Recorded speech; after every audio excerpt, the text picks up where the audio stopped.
Welcome to the intersection of technology, cybersecurity, and society.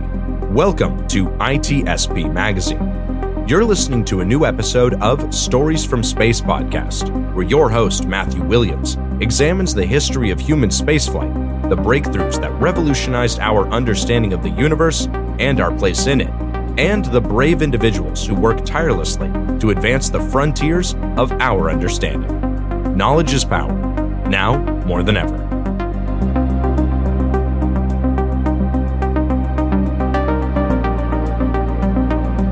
Hello and welcome back to Stories from Space. I'm your host, Matt Williams. Joining me today are two key figures who are working towards one of the most fascinating and ambitious concepts of our time, the space elevator. Please welcome Adrian Nixon and Dr. Peter Swan. Gentlemen, welcome aboard. Thank you. Yeah, thank you. Nice to see you. So, what I would want to mention first of all is that both these gentlemen here are members of the International Space Elevator Consortium, and they are the ones representing space elevators to the public and conducting outreach and education and also scientific research and development so that this can be realized. So, Adrian, why don't we start with you? What can you tell us about yourself? Of relevance to this discussion, I'm a board member of the International Space Elevator Consortium. You'll find out about Pete in a minute. I'm an industrial chemist by background, so I've spent quite a number of years in industry wearing a white coat, inventing things, and then climbing up the corporate ladder into management, into information systems, then into global consulting, then found that a little bit tedious, set up my own company doing strategic consulting, and then started to look at future trends. And one of the really important trends that kept popping out was this material called graphene that we'll hear about later. And then that led me on to discover the space elevator.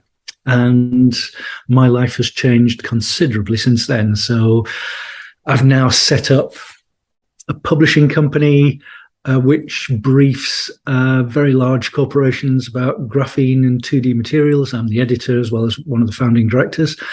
And I balance that up with the work at ISEC. So in a nutshell, I'm a chemist, bit of a geek, and I tend to sort of get interested in spacey things from the materials point of view. I'd say this show is going to feel just like home. And so, yes. I feel at home already. Yes, Dr. Swan, what can you tell us about yourself and your work? Well, my background has always been engineering, and then that led to management, of course, and leadership. It turns out I started in space because I really, really was excited by that whole topic area. I've ended up testing spacecraft. I've built spacecraft. I've tracked spacecraft. I've led teams in management and building of new spacecraft. Ended up in the civilian or commercial Iridium system, leading the development of the spacecraft bus. And then I ended up teaching for 15 years, how do you build a space system? And along the line, I ran into the space elevator and fell in love with it. And my passion is to make the space elevator reality. And so I've been a member of the ISEC for many, many years. At the present time, I'm president and member of the board of directors. But the real kicker is ISEC has a vision that I think is really worth going over real quickly. And it's that we believe that the space elevators are the green road to space, where they enable humanity's most important missions by moving massive tonnage to geo and beyond. Mm-hmm. And I think that if you realize that ISEC is working to develop space elevators, you get a feel for where Adrian and I are. We truly believe it will happen, and we're trying to build the body of knowledge so that we can then execute a program. I believe we're at the beginning of the execution of the program, and there are many, many steps left, many, many challenges, and we'll talk about that during this podcast. So I'm looking forward to the discussion. Yes, me too. Just quickly for readers, I want to touch on a couple abbreviations that have been mentioned. So, for example, ISEC is the International Space Elevator Consortium. And Dr. Swan, you said GEO, by which you mean a geostationary orbit. So, yeah, high above the Earth, beyond low Earth orbit, where most of our satellites in the ISS are. Okay, so the first question I wanted to ask you is the idea of the space elevator. It's a very time-honored concept, isn't it? And it goes back to father of Russian and Soviet rocketry, Konstantin Tsiolkovsky. He proposed this in 1895. He witnessed the Eiffel Tower, and he started talking seriously about building a structure to space. But yeah, he envisioned it as a standing tower. He acknowledged that, there's no known material that could do this. But by the time the space age set in, you had a situation where pretty much every generation, scientists went back and looked at it and said, well, what about a suspension structure? So can you briefly explain, for those who may not be familiar, what exactly does a space elevator look like? Okay, the space elevator is a relatively simplistic concept. If you take a rock, put a little rope on it, and twirl it around your head, that's the concept. What it is the Earth turns. It has a long rope that goes out 100,000 kilometers, and we have a rock on the other end. And the outward force provides the tension in the tether so that it's a stiff tether, and then you can climb it like Jack and the Beanstalk. And the idea is that we're using electricity to climb with solar cells. So therefore, there's no rockets required and we don't burn anything in the atmosphere. It just climbs up the rope until it gets to the appropriate location for the mission. And then it drops off the cargo at that location. It turns out it's extremely inexpensive. It's very, very safe. It's like routine operations of a train, and it's environmentally friendly. So it really is a simple concept. It's kind of difficult to make it work. We're in the middle of trying to do all the engineering concepts, but it's a simplistic concept. It's just a rotating rock on the end of a string, keeping the tension on it, and then you climb it with a little train-like structure. It turns out that we've had a phenomenal growth over the last 100 plus years. It turns out the suspension side was developed by another Russian in the 1960 times, Yuri Artusanov. And then in the 75 time period, we had an American, Jerome Pearson, actually do all the calculations and show the development of a space elevator in engineering terms. And that was the big step. It turned out that Arthur C. Clarke saw that work that he had done, and they worked together on the book Fountains of Paradise. So the scientific and the science fiction side have developed in parallel over the time. But then in 2002 or 3, Dr. Bradley Edwards came in with a NASA-sponsored study that said we can build the space elevator with the development of a new material. And so the development of the new material was on the edge at that time, but he showed all the other aspects of the space elevator were essentially doable. And so since the 2002 time period, we've had the belief that it can be accomplished. And we've gone through multiple phases, and there was recently an article put out by David Raitt that discussed the 8 different architectures of space elevators, starting with Tsiolkovsky and going all the way through what we call the modern day space elevator today. Let me just real quickly summarize what I mean by the modern day space elevator. Basically, we're entering the engineering development time frame. We recognize that the space elevator, with its ability to raise cargo with electricity only, will essentially be the green road to space. And the space elevator will be a major partner with rockets. We plan on working with rockets in a dual space access strategy where we use the strengths of both the rockets and the space elevators to work together. And this leads to a tremendous capability to move massive amounts of cargo towards the planets, towards the moon, and up to this geosynchronous high altitude location where communication satellites excel. If you take an example of a river and boats going across, little boats taking stuff across, and you have a village on the other side, when you put a permanent infrastructure, a bridge across the river, that little village on the other side becomes a thriving economic center and grows into a big city. Because what we have is very, very low cost, safe, routine, daily transport of goods to the village over there. So it's a transition from individual events that are expensive to continuous supply at low cost. And so it's an economic change. It's not just the dollars per kilogram, but it's the impact on the other end of the destination or along the way. So it's a very, very good idea to compare the economics of putting train tracks in or putting a bridge in. It's infrastructure, and that's what we're doing with space elevators. So we have a modern day space elevator that is really on the brink of becoming real, and it boils down to the material, which transitions nicely to Adrian summarizing where we are in the material sciences arena. Okay. Now, Adrian, I want to get to you here in a second there, and I would like to loop back to the idea of how this is the green road to space. But first, I want to say, historically speaking, the benefits of a space elevator, they speak for themselves. There's always been significant challenges, but the one thing that has been a consistent deal breaker until recently has been the tether material. Yes. So just to recap, we have, as Pete said, we've got this rock on the end of a string. So let's just imagine that we're standing on the equator. As the Earth spins round, that's the best place to put the base station for the space elevator. It's called the Earthport.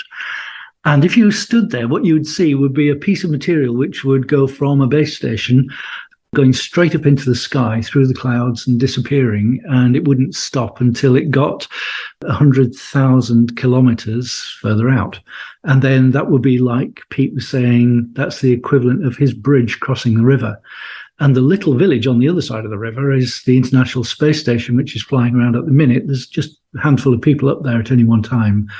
But once we get that structure in place, then effectively you've got a railroad going straight up. That would then connect up, as Pete said, on a regular basis. You'd have a bus schedule or train schedule, regular things going up and down. That immediately then begins to have a massive economic impact on whatever's at the other end, wherever you define the end of that to be. And all of a sudden, you turn space into an economic engine far more than it ever has been before. The effect of that will be transformative.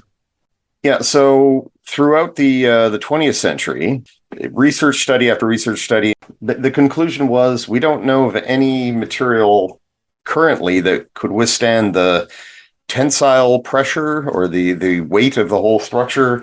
It would simply snap. But there was renewed enthusiasm around the early 2000s with carbon nanotubes. But even those were problematic, weren't they? Yeah, there's the rub. All these things need to be, the material to make the tether out of has to be both incredibly strong in tension, so the tensile strength, but also incredibly lightweight. Let's just do a little thought experiment for the listeners. So you imagine you're standing on the top of an infinitely high cliff and you are infinitely strong. So you're a superhero and you've got this very strong steel cable, you know, the sort of thing that's used for standard elevators in buildings at the moment. And if you pay that cable out, so you're feeding it out through your arms and dropping it over the edge of this cliff, eventually you'll recognize that the bit that's dangling down over the edge of the cliff has mass. And as you're paying out more and more cable, you're increasing the mass, the amount of weight that you're having to hold up. And eventually, because you're infinitely strong superhero, you're not worried about the mass, but the material itself is, and eventually it pulls apart under its own weight. So its own weight, or the mass of the material that's dangling down, pulls on the bit that you're holding, and eventually the thing snaps. That's called the breaking length. So you don't need steel, and Kevlar isn't strong enough, and aramid, which is sort of Kevlar-ish material, these really high-strength polymers that we've got at the moment for making bulletproof vests, they're not even strong enough. Arthur C. Clarke recognized that the carbon-carbon bond was probably the strongest, lightest material in the world. And in his book, The Fountains of Paradise, he envisaged that the tether material was made out of what he called diamond nanofilament, or nano thread, and is basically a thread made of continuous bonds of diamond going all the way up, carbon connected together. The only problem is nobody's ever made that stuff, so it was imagination. But Clarke is a scientist, and he was on the right track. Now, Clarke wrote the book The Fountains of Paradise. Pete, was it about the 1970s, I think, from memory? Mid-70s, yes. Yeah. It wasn't until another 20 years when a material called carbon nanotubes were discovered. Was it about the 1990s, Pete? Early 90s, something like that, for nanotubes? A lot of excitement at the turn of that century, yes. Yeah. And the reason was, if you can imagine something that looks like the inside of a toilet roll, but just very, very long, and it's made of chicken wire that's wrapped up into a tube. But basically, you've got these very microscopic or nanoscopic tubes, a bit like these chicken wire toilet roll cores, which are very, very small, very thin, but potentially very long. So if you want to try and pull one of these things apart, you've got to put a huge amount of force in to tear these carbon nanotubes apart. And they reckon somewhere in the region of 70 to 200 gigapascals. Now, a human hair, if you plucked a hair out of your head and tried to pull it apart, you've probably got a force of somewhere in the region of about 10 megapascals to actually overcome the breaking strength of that hair. This carbon nanotubes, to tear them apart, they're going to be somewhere in the region of about 100 gigapascals. So it's 4 orders of magnitude stronger than a human hair would be. So it's pretty strong stuff. And there's a lot of excitement, as Pete said. And then NASA commissioned Bradley Edwards to do a feasibility study on the space elevator and said, look, is this science fiction or is it engineering reality? And Bradley Edwards came back and said, do you know what? All the bits to do with the space elevator can be done with today's materials. So you can build the Earthport, you can build the climbers, they could all be done with today's technology. You can build the stuff up in space because we're doing that already. The only thing that's missing is the material you make the tether out of. And the best candidate is carbon nanotubes, but we can't make them long enough yet. But just wait, they'll come along. Anyway, we fast forward a couple of decades and we're still waiting for carbon nanotubes to be made long enough. And everybody's expectations have been raised, and the industrial capability to produce carbon nanotubes hasn't delivered on the promise. And a lot of people have sort of gone, you know what, this is just hype. Let's turn away. We'll go back to rockets. Forget about the space elevator. It's never going to happen. And until recently, that's where we were so far. Yes. And this is where we get to graphene, which, in fact, that final report to NASA there, it was a year later that graphene was isolated for the first time. Yes, in 2004. Yeah, that's a really good observation, Matthew. Yeah. So Bradley Edwards' report to NASA reported in 2003 and said carbon nanotubes are the thing. And since then, nobody could make them long enough.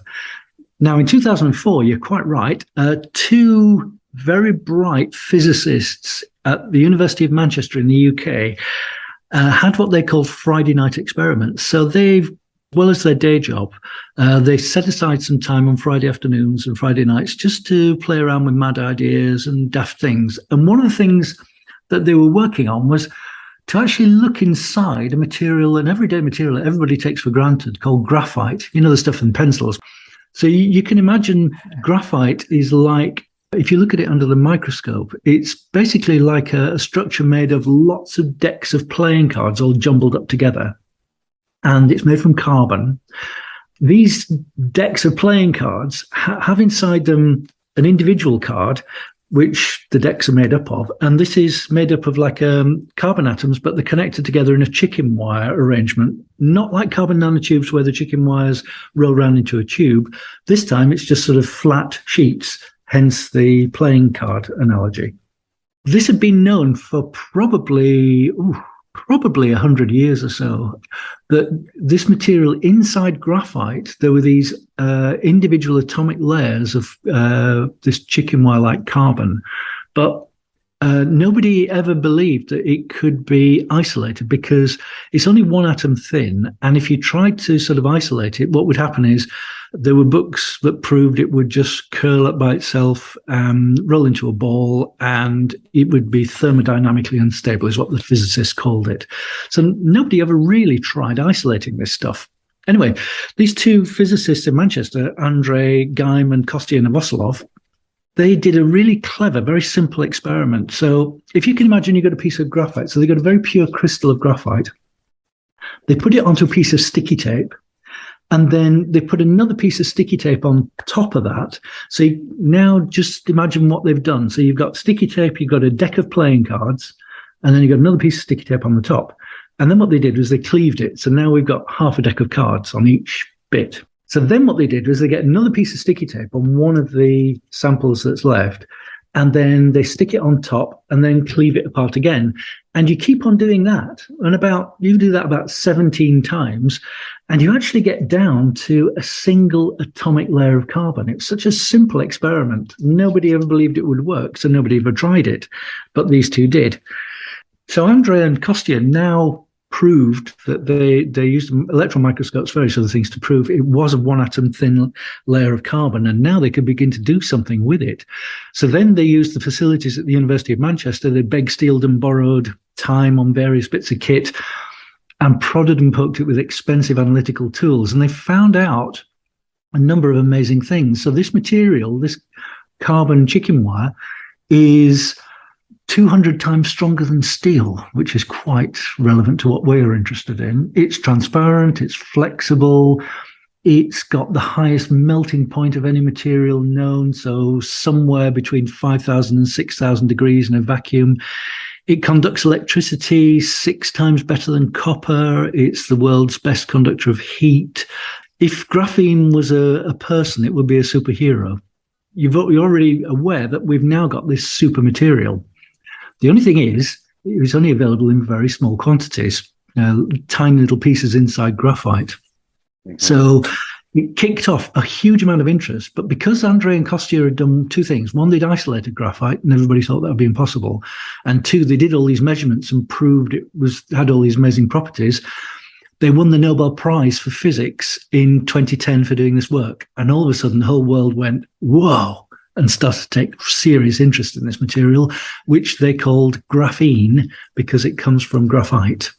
And in fact, right now, thanks to that interest and the applications it has for electronics, because of how good a conductor it is, well, that is what most research and development into manufacturing is sort of aimed towards, But, so in the last sort of intervening, 18 years since it was isolated, so graphene is now being made in two forms. One is powders, where it's being used for tremendous things already that listeners probably aren't aware of yet, but it's basically a performance additive that could be used in electronics, as you've been saying. You can make sensors. People have made COVID sensors out of this, all sorts of stuff. You can add it into polymers, make them a lot stronger. Ford Motor Company, if you've got a Ford car or a truck that you purchased since about 2019, you're driving around in a graphene-enhanced car. It has graphene in the polymers underneath the bonnet, underneath the hood of the car. And Ford are doing amazing things researching into graphene as we speak. That's the powder side, but we need a continuous piece of material going from the surface of the Earth out up into space. So we need large sheets of this stuff. And that's where it begins to get really interesting, because the manufacturing process for making graphene on large scales has been moving faster than anybody realizes. In fact, this is where the progress has been happening, whereas carbon nanotubes haven't really advanced much. The current record is 50 centimeters, I think. Yep. Yeah, 50 centimeters. That was for an individual carbon nanotube, but and that's only been done once or twice. So, it couldn't be repeated very easily. The repeatable experiments sort of make about 140 millimeters, 14 centimeters and they grow very slowly. It takes about 26 hours to make that 14 centimeters of carbon nanotube. So carbon nanotube technology is sort of still struggling a bit. Yeah. Meanwhile, yes, and in fact, the manufacturing process, chemical vapor deposition, if I'm remembering that. spot on. Yes, you know your stuff. Oh, thank you. So, CVD for short. That process was either invented or it's been advanced considerably at the University of Manchester and their graphene research outfit. Yep, but CVD, chemical vapor deposition, was actually invented by a lady called Margaret Dresselhaus, I think, in America, possibly at MIT from memory. And that was done in about 2010, 2009, 2010, that sort of time. So, only a little bit more than a decade ago as we speak. Basically, the idea is you get methane gas, or for our American listeners, methane.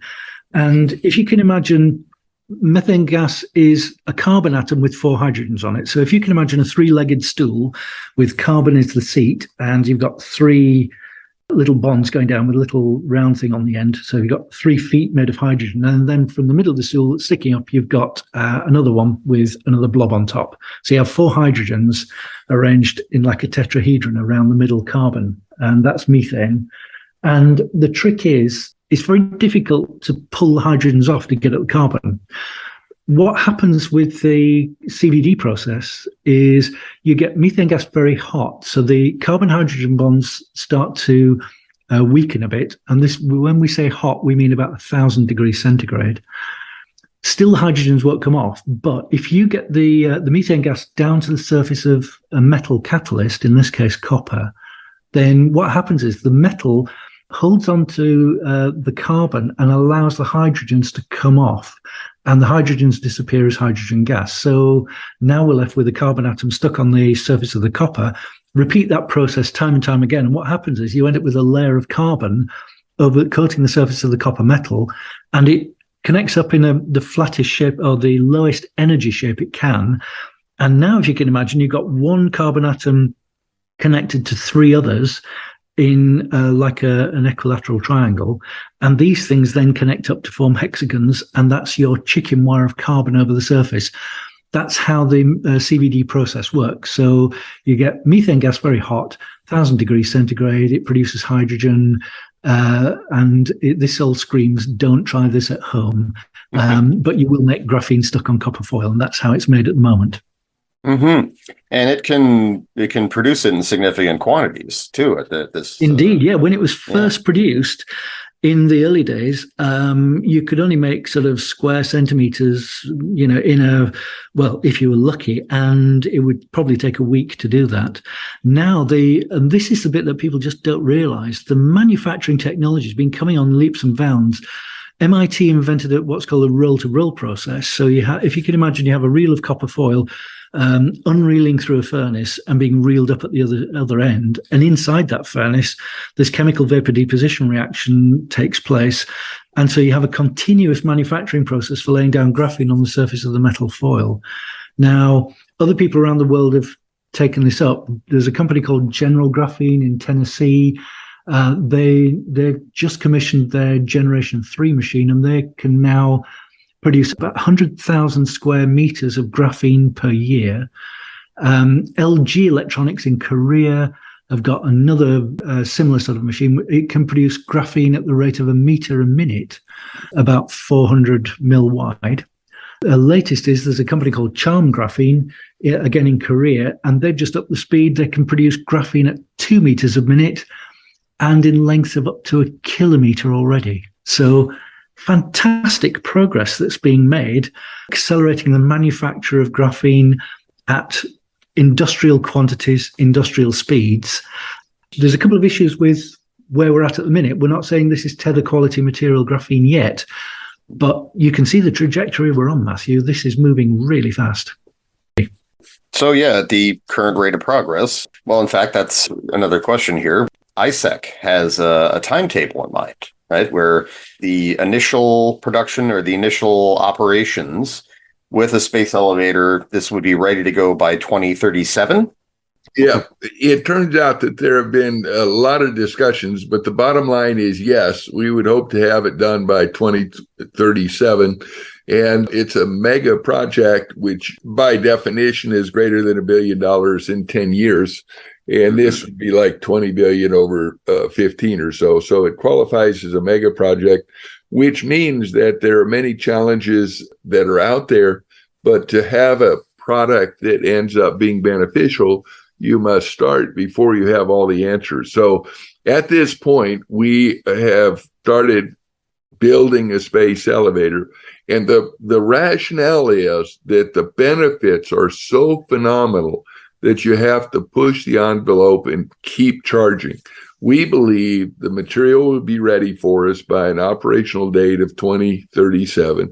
We believe we can build it by then, and all the other aspects are out there. Of course, there are challenges, but we believe the benefits are so overpowering that we really need to do it. Let me give you one example.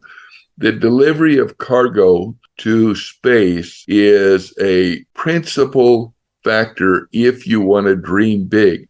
If you want a settlement on the moon, if you want to have space solar power satellites saving the planet in the sense of eliminating coal plants for electrical base energy, then you need to move a tremendous amount of mass. And rockets just don't have delivery statistics which would enable these dreams of many. So what we need to do is we have to recognize space elevators can do remarkable things, daily routine, safely, inexpensively, environmentally friendly. We can lift mass. And when we talk about mass, we're talking about when we get going in early operations, we'll have 30,000 tons per year raised to space. And you have to recognize that humans have only lifted 26,000 tons to date since 1957.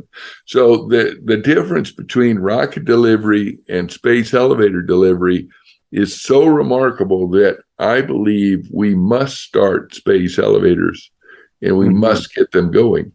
And so we go back to Adrian's recognition that the technology is almost accelerating in the manufacturing arena of materials. And if you have accelerating developments in materials, then we can build space elevators. And therefore, we can impact the future of humanity in so many different ways. To quickly circle back, because I want to talk about the development efforts here. But yeah, the reason why it's a green technology, I mean, this has to do with the fact that graphene itself, the tether material, is such a wonderful conductor of electricity. So the climbers going up and down it are just drawing power through the tether to keep them going. The ISEC just recently completed a 18-month study with like about 6 or 7 experts on it. And we came to the end and called the study the Green Road to Space because it has all the aspects. I'll explain that a little bit and then come back to your statement. The aspects of the Green Road to Space are, one, we don't burn rocket fuel in the atmosphere. And there have been a lot of studies recently at very, very important magazines and research centers that are saying that we have issues with burning rocket fuel in the atmospheres. In addition, we lift everything up and we have it reach our targets at the destinations. We don't leave anything in low Earth orbit or anything like that. Now, the rockets, the advanced rocket people, and I love rockets, okay? I went to Apollo 12 launch. I love rockets.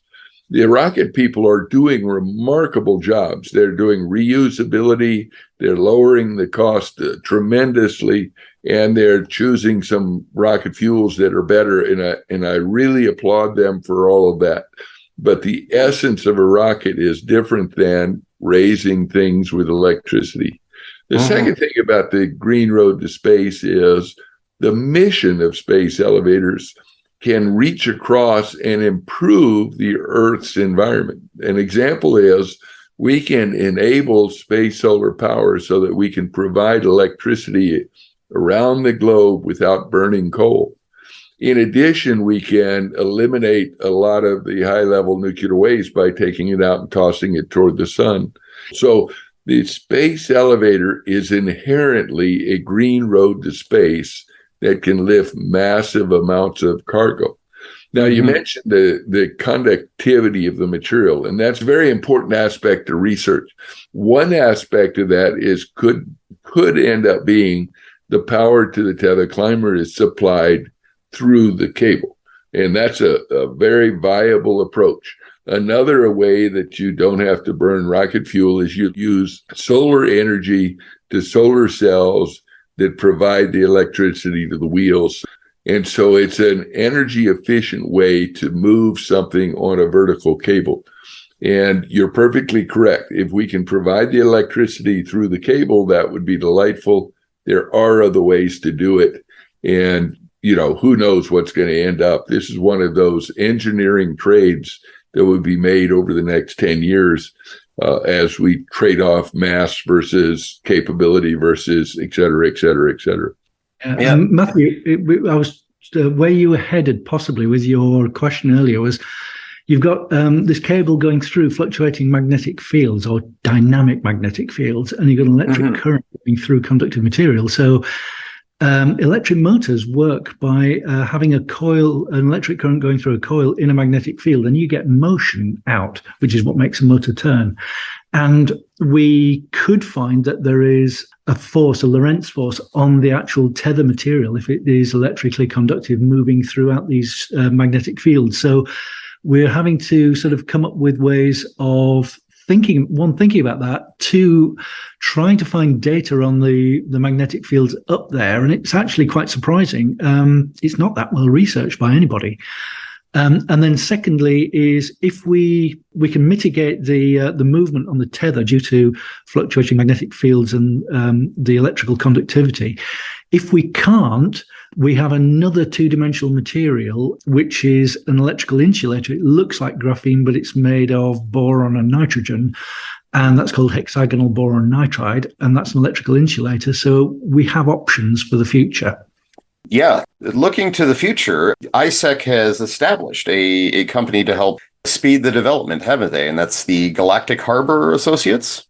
Yes, the Galactic Harbor Associates, three of us that are part of ISEC, but we're really a separate California company that is moving ahead on developing space elevators.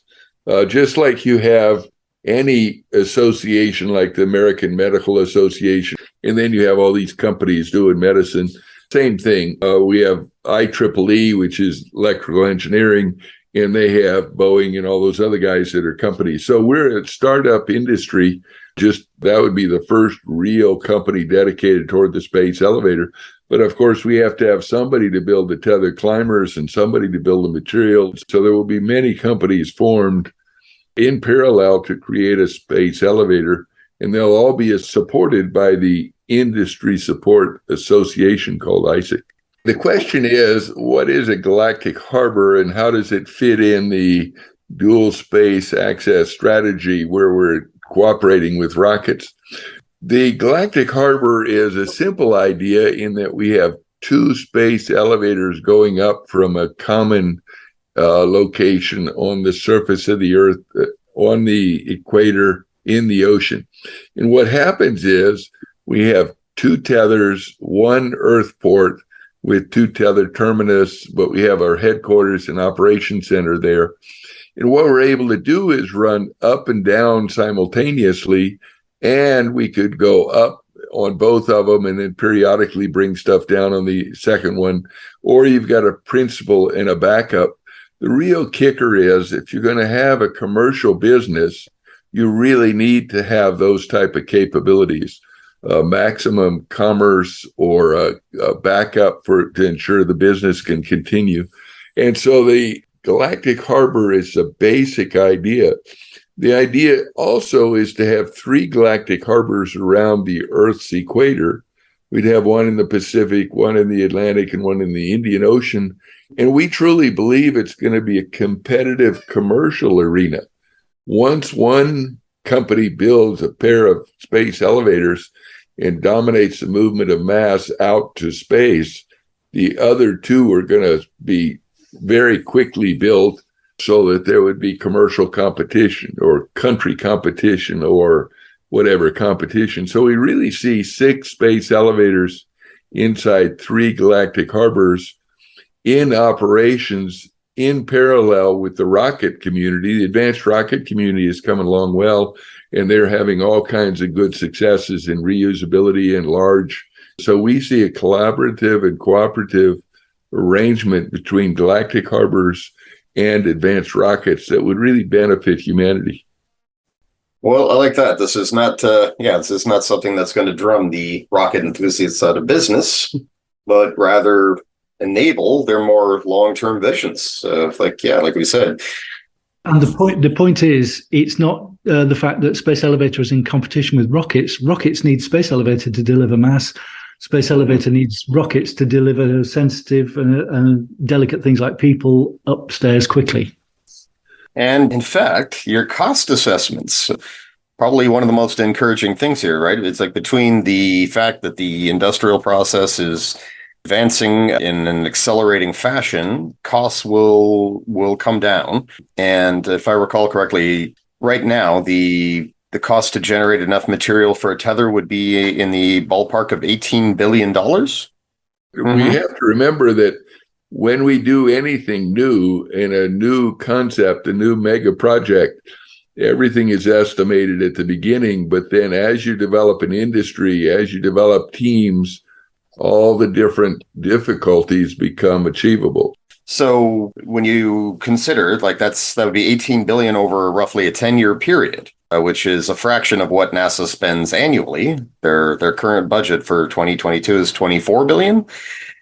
And you've estimated that it could actually get as low as 3.6 billion with further development. Yeah, it turns out that the space elevator total cost is roughly $18 billion. That's what's been talked about for the last 20 years. It's been pretty solid. And if you think of $18 billion as an infrastructure cost, then you're talking about a whole different arena of investments, because what we're talking about is building a railroad for $18 billion and then having that railroad supply materials at the destination for, dollars on the kilogram or something. So we really talk in an economic arena, and the big investment up front is a economic investment in the future. So it's not like a return on investment in the near terms. It's an 18-year plus investment. Now, Adrian, you had a comment on the price or the cost of a graphene? Yeah. So we've been looking at not just the chemistry and the industrial engineering that's been going on, but we've also been looking at the economics of graphene manufacturing. The first piece of graphene was made in about 2010 and had costs put onto it. And that came in, if you magnified up the area that was made. So we use a square meter as a standard unit. Then to make that square meter would have cost roughly $10 million back in 2010. Now, since then, we've got a chart which shows the cost gradually dropping down to about $1 million per square meter, just about 2018, 2019. Then all of a sudden, these roll-to-roll processes came out, which were previously in secret projects. And in 2021, we've now calculated it costs $7.57 to make a square meter already. So you can see there's a fantastic decline in the manufacturing cost. Now, the unit cost of production is still going to have to get much lower. So we reckon the costs need to be driven down to around about 1 cent per square meter over the next sort of decade or so. And that's entirely doable with economies of scale production, and where we see the technology heading. That's going to be needed because you're going to need an awful lot of material. So you need to make this stuff incredibly fast, very cheaply as well. But all the stuff that we're seeing so far shows the economics for production is on track. And if anybody wants to look at these figures, then we write regular newsletter entries at ISEC on our website at isec.org. And if you just go and have a look at the newsletter archive, you'll find all the charts and all the information. Everything's referenced. It's all freely available from there. I'd like to add one thing there. When you are making the strongest material available that is the best conductor in the world, and you drive the prices down, then the manufacturing will go up tremendously because of airplane wings, Corvette hoods, golf clubs, et cetera, et cetera. So the material development is going to be driven by the commercial imperative, and the space elevator community will leverage that development. And that's the way it's going to get down to a penny a square meter, because it's such a valuable material. Yeah. That's a very good point, Pete, because one of the things we haven't made clear to Matthew is the fact that we're not just talking about a single atomic layer of graphene here. We're talking about these layers stacked up on top of one another over a very large area. And that makes a bulk material. So the tether itself will be, as Pete said, about a meter wide, but it'll actually be 12,000 atomic layers thick. So it'd be about as thick as saran wrap, if you have that in your part of the world. That thin film you put over it to keep your food fresh.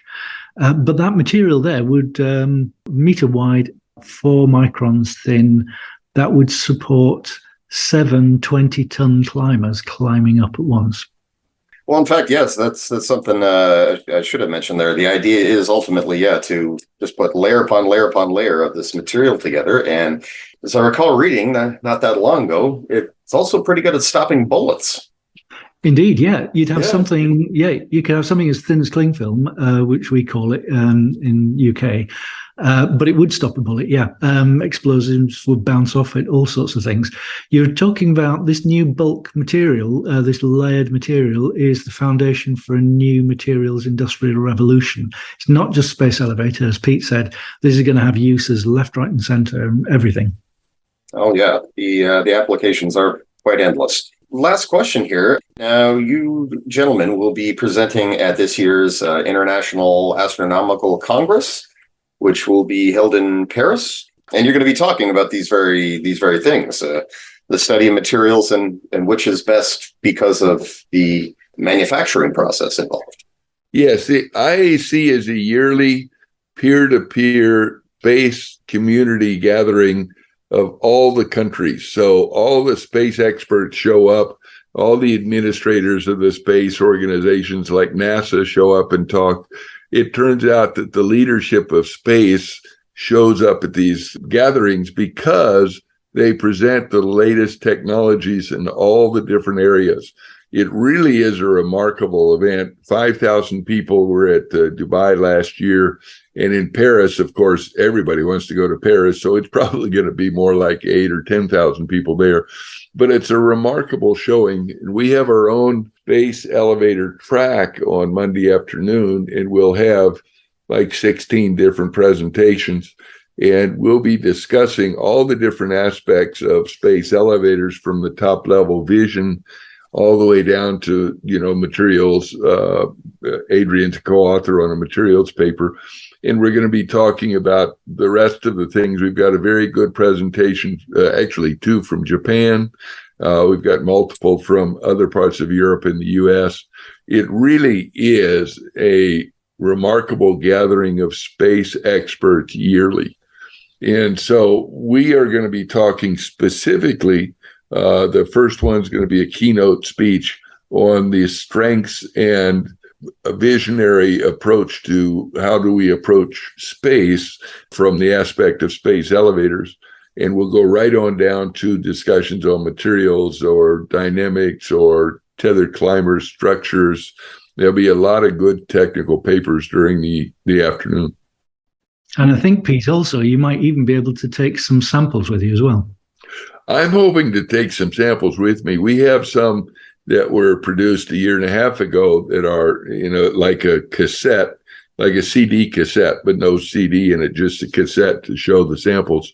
So we should be able to show some of the materials of graphene and explain the development. Adrian's paper is going to be an excellent one. I've seen the draft, and it's going to be on where we are in the production of graphene and stuff like that, and how it would be used in space elevators. So it really is going to be a eye-opening event for all of us, even the ones working in the industry. We'll get some updates on some of the real intriguing aspects of space elevators. And it's interesting to note, Matthew, that the samples that Pete will show people, just 18 years ago, people thought that would be impossible to make this stuff. And already it's being made in industrial quantities. Yes. So we've gone from impossible to industrial in 18 years. Which, that was the name of a lecture you gave, isn't it?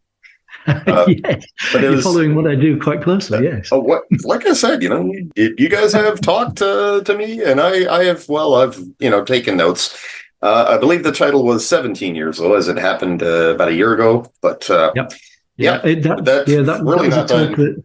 NASA asked us to brief them on this stuff last year. Yeah. Well, that promises to be exciting, and I'm not sure I can attend, but I will be following it rigorously from virtual capacity I possibly can. So yeah, I look forward to seeing what you guys have to say there, and also wish you luck in the whole realization effort. Yes, because you've said this, and this is something that it's come to mind before. It's like, the price tag on this, it looks big at first glance, but it's like, if you understand that this is spread over a long period of time and relative to what we budget for, it really isn't that big of a burden. And in exchange for this, one-time investment, you get dividends that will pay off indefinitely.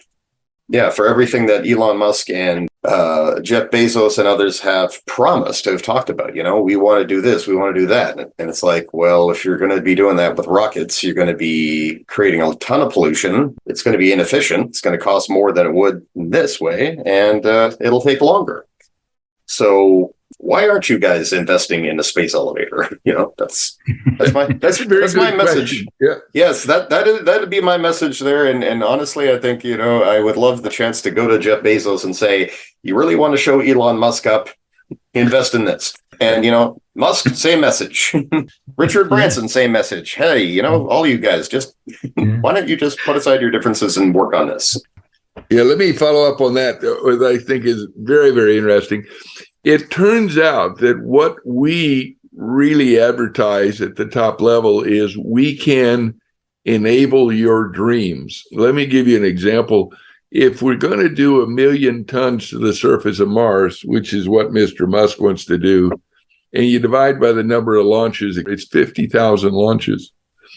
And when we get going, we can have 170,000 tons per year delivered to his surface. So that's like 6 years.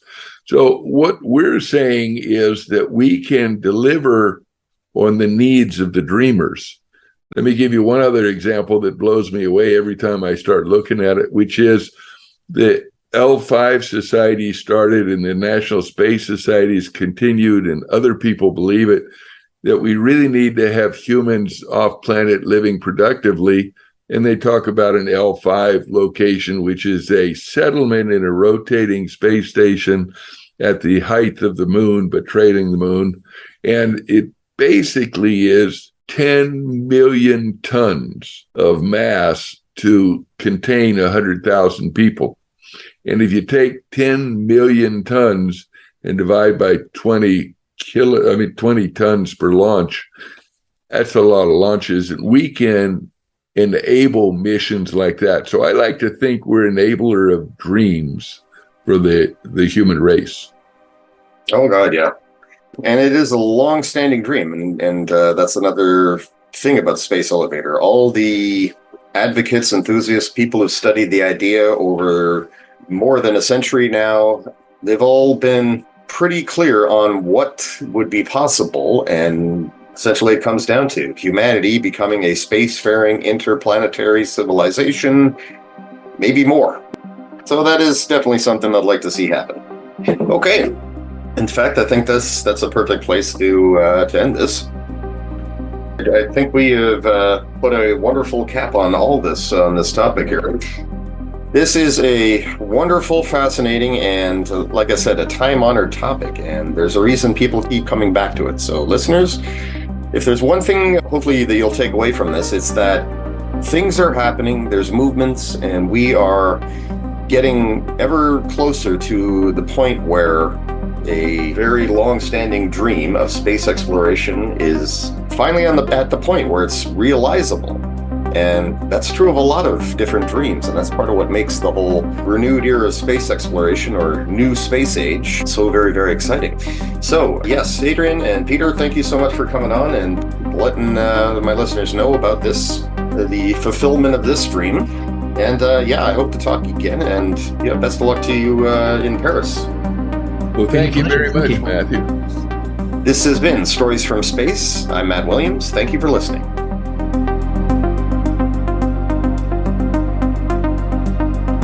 We hope you enjoyed this episode of Stories from Space podcast with Matthew Williams. If you learned something new and this podcast made you think, then share itspmagazine.com with your friends, family, and colleagues. If you represent a company and wish to associate your brand with our conversations, sponsor one or more of our podcast channels. We hope you will come back for more stories and follow us on our journey. You can always find us at the intersection of technology, cybersecurity, and society.